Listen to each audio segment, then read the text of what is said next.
We are in Shoftim, chapter 19, chapter 19, verse 14. Again, we're dealing with the case of the person with his concubine, and he was they're landing in the land of Binyamin. That's what they're going to end up. It's come to dark. What happened was he was staying with his father-in-law for a couple of days so he could pick up his concubine who had gone away from him for whatever reason it was. It was Mizaneh herself. Either she committed adultery or she just turned away from him. Whatever the case is, he after 4 months or a year and 4 months, whatever the case is going to be again, depending on how you read the verse, he decides he's going to try to get his concubine back. So again, he stayed a couple of days. Finally he left, but he left without enough time to get to his home. So now it's coming to nighttime, and his servant says to him, let's get some lodging. And the nearby town, which he responds, no, we can't go to that town because it's filled with people who are not under the government rule of the Bnei Israel. Let's go, and therefore we will not be safe. Let's go to a place where they are under the government rule of Bnei Israel, and then we as Jews will be safe. That was the understanding. So 14, Vayavru vayelchu vaytovel lahem hashemesh. So they passed through, and they came, and the sun was setting. Eitz Giva Asher bin Levinyamin, and near Giva, which is part of Binyamin. So that's where they're staying. That's where they're going to end up staying anyway. Okay. So then 15, Vayasuru. They turned Yasuru Sham. They turned there Lavola Luna Begiva. They turned there to come to lodge in Giva. Vayavo, they came, and he came. Vayeshev, v'rechover, and he sat in the street of the city. Ve'ein ish ma'aseh fotam habayta lalun, and there was no man that would gather them to their house to lodge. So it's not a good situation. He's come. He's looking for a place to sleep, and nobody's coming. Now, it's amazing. It's a strange thing he would sit in the middle of the street, but that's apparently what he's doing. So where is it? The Mitzudas David. No, I'm sorry. The Mitzudas David doesn't say. Okay, so they're just setting up this scenario. Fine, nothing going on there. But you could the obvious question is, why is he sitting in the middle of the street? Why isn't he looking for a place? Or maybe he did look for a place, but it doesn't seem to indicate that. Anyway, now we're at 16. Hine, and behold, Ish Zakain, an old man, Ba min ma'asehu. He was coming from his deeds, minasadeh be'erev, from the field at night. Va'ish mehar Ephraim, and the man was from Har Ephraim, from Mount Ephraim. Okay, is that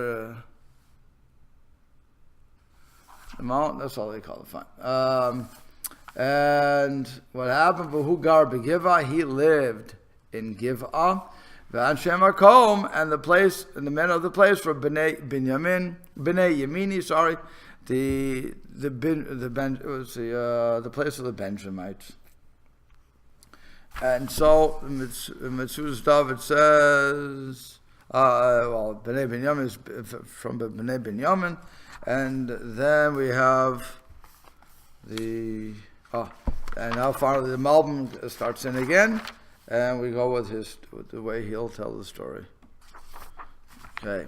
It says, behold, an old man, Kamosh Siper, Ganut Bnei Hagiva, just as it tells of the denigration of Bnei Giva, Shesagru Delatam L'Oreach, that closed their doors to a guest. Hagam Shayum Toshavei Ha'ir, Lo Tsar Lehem Makom, And since they were inhabitants of the city, and it would not have been a distress for them to give him place, it also tells of the praise of this elder. One is he was an old man, wasn't a young guy. That came at this particular moment. Apparently he was doing a hard work in the field. Shahaya Gar Begivah, because he lived in Giv'ah. And the mitzvah was not as incumbent upon him as more than any other of the city. And with all this, again, you understand what I'm saying? He wasn't even, in other words, when somebody comes into the city, so we are obligated to put them up. If somebody comes, let's say somebody is visiting from outside the city and they see this poor guy, and then they say, okay, I'll take you on. I'll give you an example. This is an amazing thing. It happened when I was a young man living with my parents in Stoughton. I went to the shul that I was going to was in Brockton, Massachusetts. And what happened was this guy was, I'm giving you all the locations here, was from Lowell, Massachusetts. Somehow, I knew him from Lowell.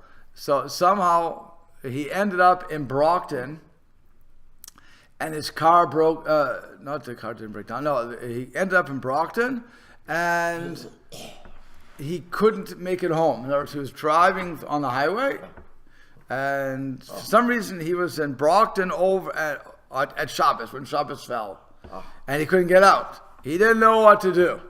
So, this guy's Shomer Shabbos, worst of all possible cases. Yeah. And so, turns off the car, fine, and he had something to eat in his car because he didn't know there was even a shul in town. Oh. He didn't know anything about Brockton. Oh. Fine.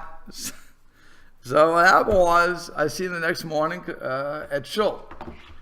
Somehow he found out that there's a shul. So where did he stay? In the car. He slept in the car. Oh, wow. He slept in the car. Oh. And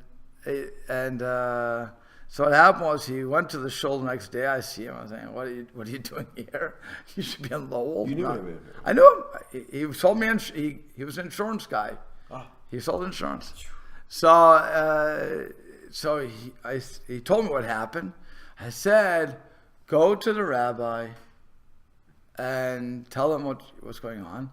And if he has place for you, fine. And if he doesn't, I live 4 miles away. You're certainly welcome to come, but he lives across the street. Ah. Okay, so it'll be easier for you. You walk there? Yeah, I would walk. Whoa, 4 hours? 4 miles? 4 miles. 4 miles. Actually, it's 3.8 to be exact. Wow. But I said, okay, look, it is what it is. So I'd rather you go here because it'll be easier. You're dog tired. You slept in your car. You're hungry. This and that. I mean, you'll get a kid. We'll have a kiddush, but then see what the rabbi says. For whatever reason the rabbi said no. So I don't know. I'm not sure what was going on. Maybe somebody was sick. I have no idea. So I said to him, "No, what's going on?" He said he has no place, and nobody else in the town, by the way, was Shomer Shabbos. But the point, why we're bringing that whole thing up, because really it was the obligation of the town at that point to take a strange one, take him in, let him go to sleep, feed the guy. Okay, so what happens is I tell him, okay, so come with me. I happen to have somebody else in tow anyway. It was a girl that was down the street from me. We used to walk together, the whole thing. And so we went to my house, and he ate, slept, blah, blah, okay, fine. And then we brought him back to his car, Moshe Shabbat, and he could take off. I don't know why I forget the reason why he was stuck in Brockton, out of all places in the world. Oh. He's stuck, but I forget. But that would be like this, where somebody from out of town is coming. This guy's from out of town. He lives in Giv'ah, and he's coming he's from Har Ephraim, and he lives in Giv'ah. So he's really not the same status as them, but yet, okay, he sees a guy. No, come in. Okay, that's what he's saying. But that's what the Malbim is saying here. Yeah.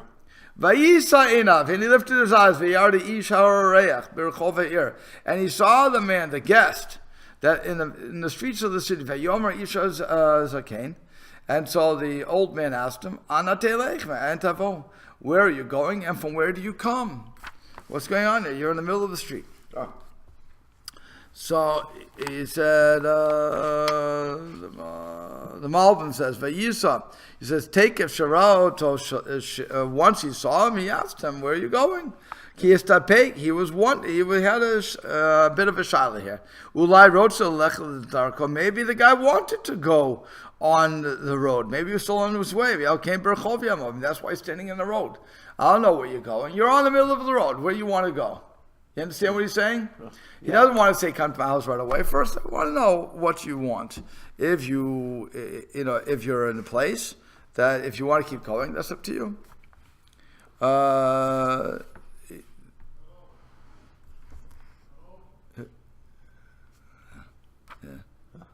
He's asking, okay.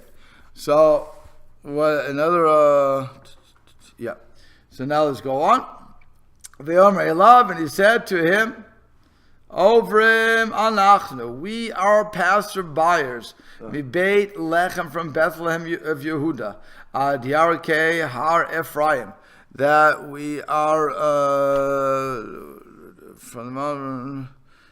From the edge of the Mount of Ephraim. From there, from the edge of Mount Ephraim. That's what it was. Okay, Misham Anochi, I am from there. So that's where he's from. He's from Bethlehem, from the edge of Mount Ephraim. So, by the way, according to this, they seem to be a bit of neighbors, right? Because the old man is coming from Har Ephraim, and he's up to the edge of Har Ephraim. So, Misham Anochi, that's from Ve'elech ad Bethlehem Yehuda, and I'm going until Bethlehem in Yehuda. Beit Hashem ani holech, and to the house of Hashem I'm going. Ve'ein ish ma'aseh oti vaita, and nobody has taken me into their home. So it's interesting that he gives a whole thing. That's what I'm doing. That's my whole travel plan. That's what the AAA gave me, and that I have nothing to do. So he said, and by the way, what's Beit Hashem? Rashi says, L'Shilo ani holech, I'm going to Shiloh. So apparently, why is he going to Shiloh? He's from Bethlehem. I forget why he's going to Shiloh. It says he's going to Beis Hashem. Right, and Rashi says that's Shiloh. Okay. That we learned a long time ago, yeah? Yeah, because that's where the Mishkan would have been. But what I'm trying to figure out is why he's going to, why? I forget if we know. Anyway, we'll see if we go. So it says, Vayomer, the Malbim explains, Vayomer Elav, over Anachnu, we are passerbyers of Shlomo, Hinem, Averenu, we are passing through Beit Lechem until the outskirts of Har Ephraim, Asher Ef Shaligia Sham, Be'od Yomam, and it's impossible to reach there while it's still day. Ki Misham Anochi, because I'm from there, V'shayim Mechuz Chefsi, and that's the district of my choice.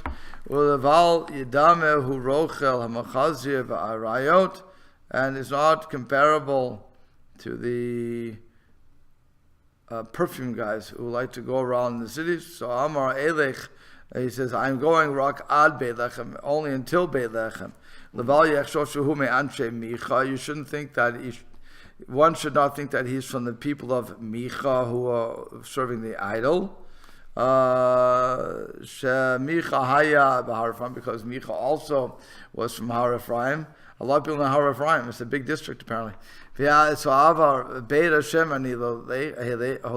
going to the house of Hashem in Shiloh. And with all this, nobody's taking me to the house. That's why I'm sitting outside. So he gave the story. Fine. The town wasn't being nice about it. So then, verse 19. V'gam Tevin, v'gam Mispo, Yesh Chamarenu, and I'm missing a line here. No, I'm not. Okay, v'gam even, v'gam tevin, gam mitzvah, and also there's straw and this sort of food for the camel. Yesh l'chamareno, that there is for our camels. V'gam lechem v'yayin yesh li v'lamatecha, and I also have bread and wine, and for your servant, v'lana'ar, and to your servant, im avedecha, with your servants. In ma'achzekol davar, there's want of nothing.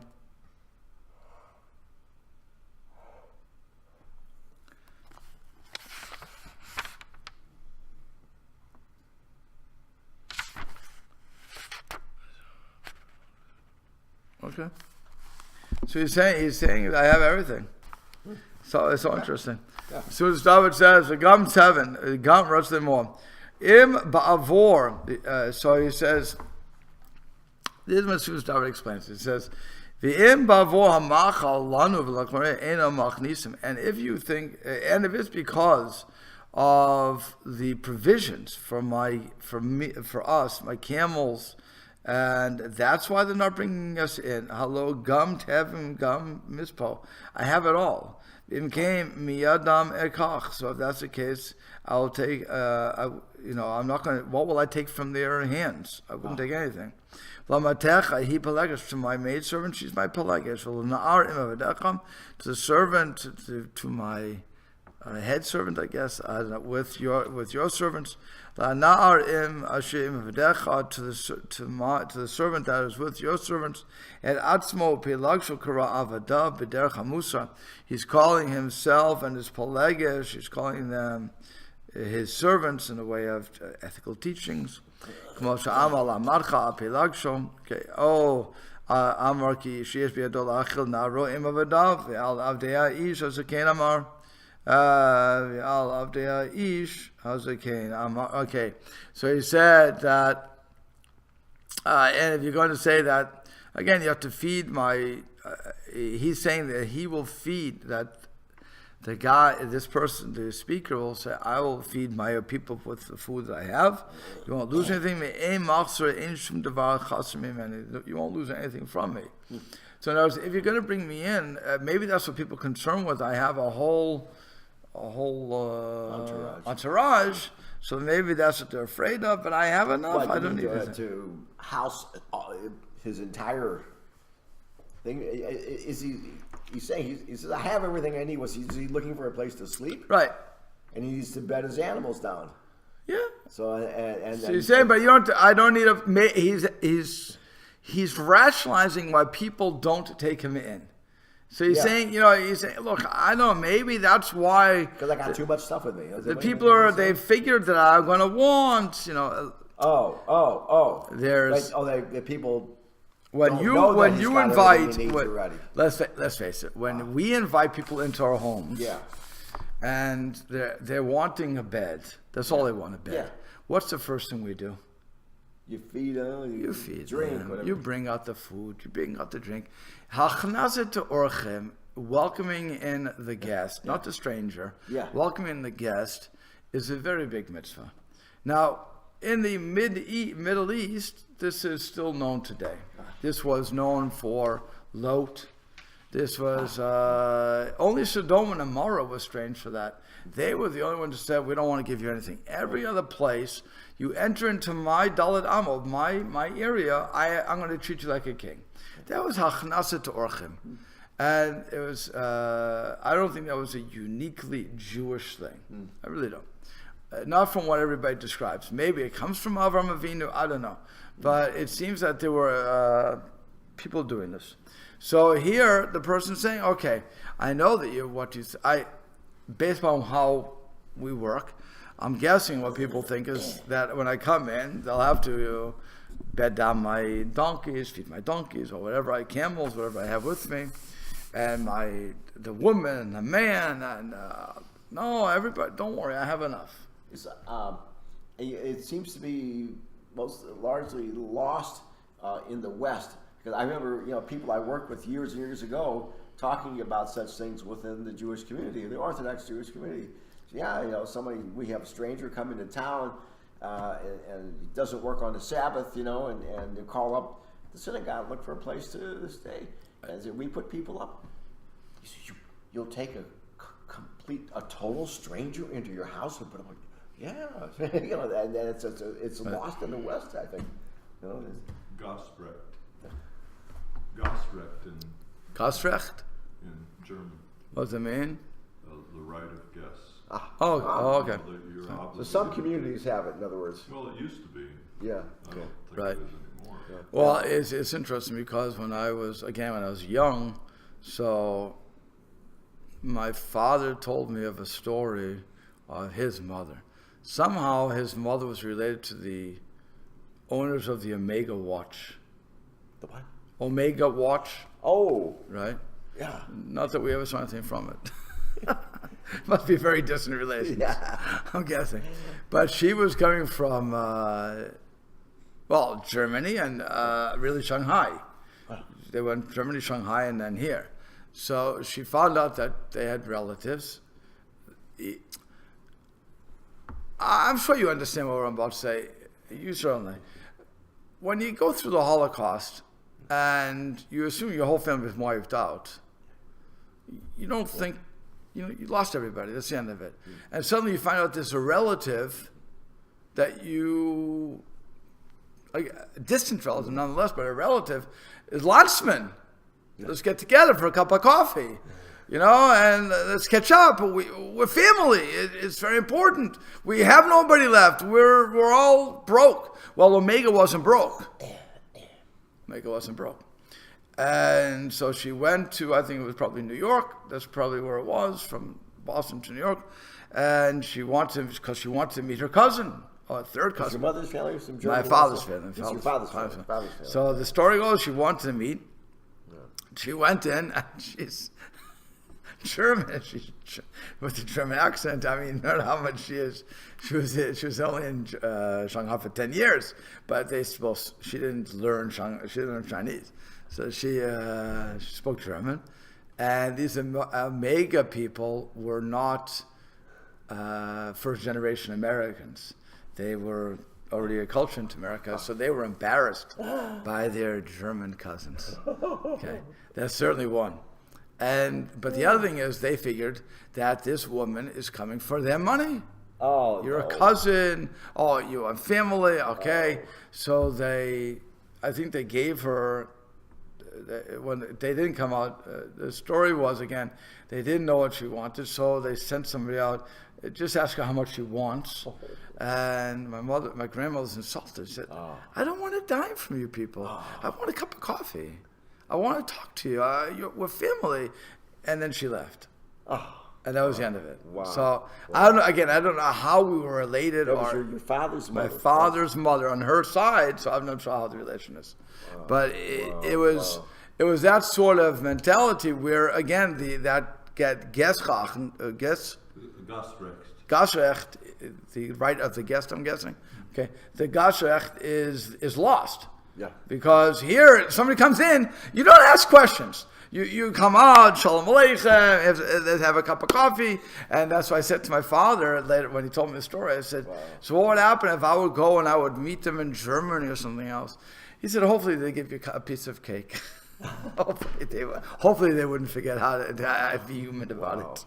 But who knows? I don't know. Like I said, I have a cousin here in Hammond, which we have yet to meet. But we keep trying to meet. But I mean, again, I don't know if she's talked on the kosher. phone? I did. We know we texted, emailed. We've emailed. We never even can get each other on the telephone. We're just crossing constantly paths here. And so, like I said, I don't know. I'm not sure kosher, not kosher, but it doesn't matter. For a cup of tea, sit down, you can sit down. But it's so hard. But like I said, so if she would come here, certainly we would show her again a cup of cake or whatever you want, a piece of cake. Is there a Chabad rabbi in Hammond? It's not a rabbi. It's not a rabbi. No, I mean, it used to be a Munster. Munster. I don't think it's Hammond. Okay. So, well, the point is, that's what we're dealing with here. Where he's saying, look, you may think I want something more. I don't want anything. I just want to sleep.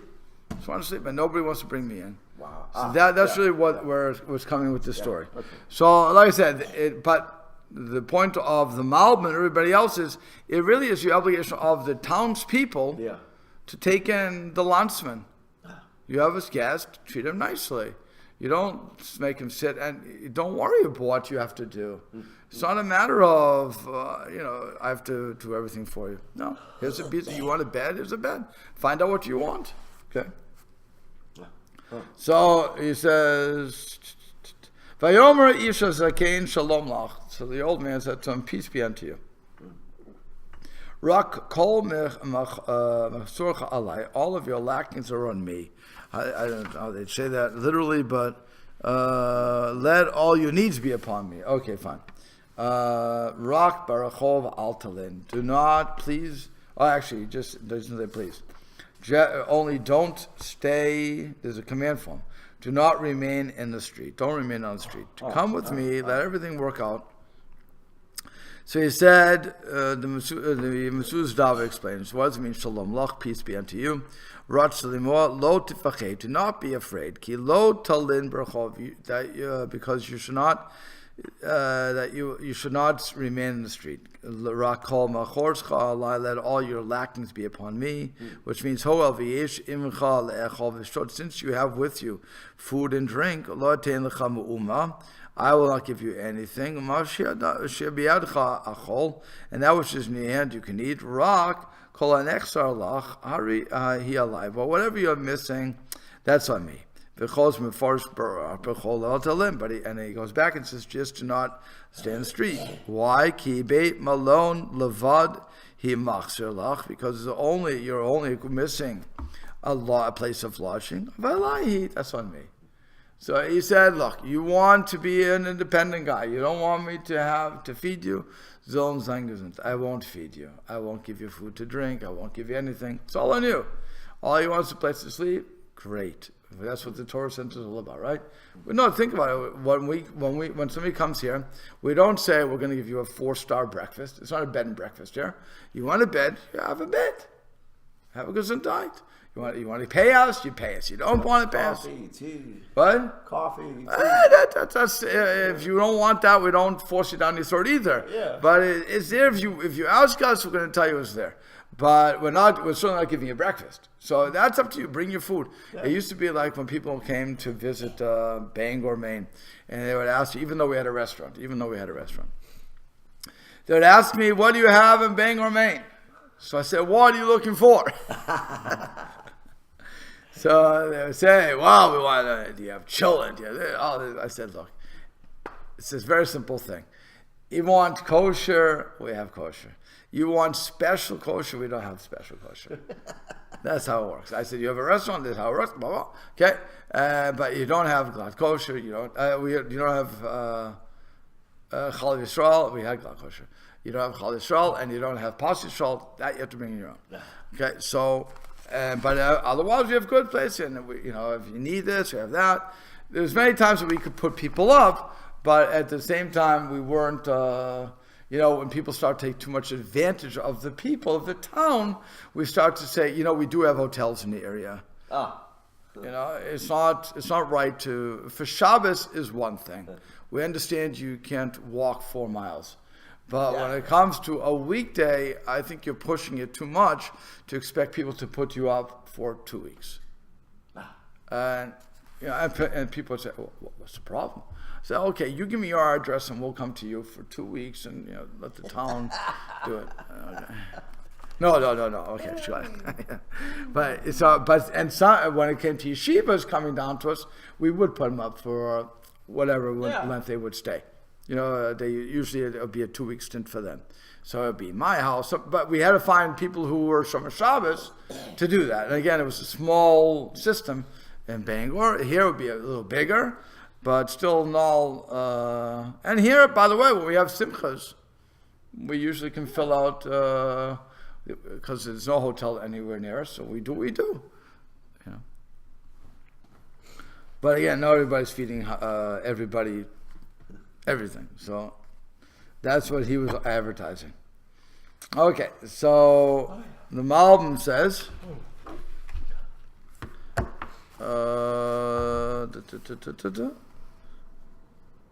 Where is it?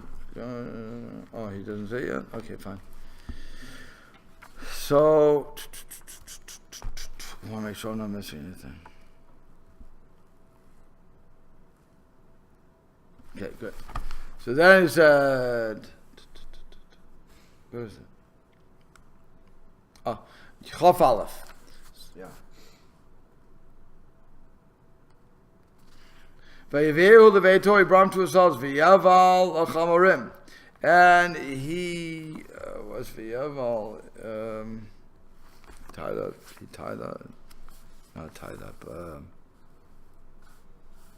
gave fodder, v'yaval.